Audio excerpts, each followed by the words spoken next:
Expert tips and tricks for lead generation. Is lead generation doing nothing more than leaving you frustrated? Do you want to know what secrets the experts use to find success?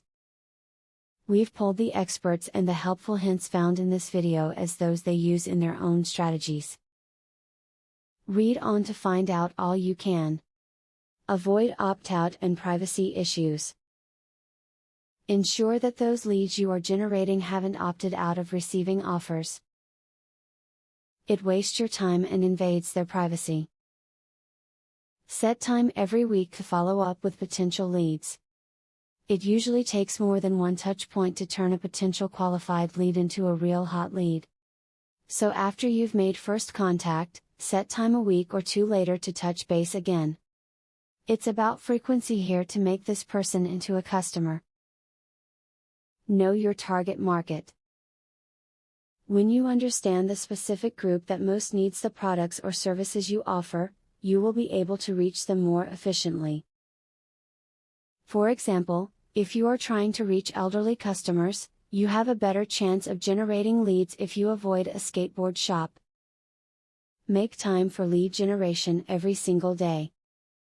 Even half an hour daily can be very effective. Like most things, it's building the habits that's the most important aspect of successful lead generation. If you do it daily, you'll find you become more effective at creating potential qualified customers. Your customer base is going to be loyal to you and help you get new leads. You can accelerate this aspect of lead generation by doing different things. For example, you can start a referral program. Referral programs reward your current customer base for helping you find new customers out there. While we can present you with this great advice, it is your responsibility to take us up on it. Today is the first day of the rest of your life, so what are you going to do to ensure your future is rosy? Use these tips, create a plan and just do it. Student loan.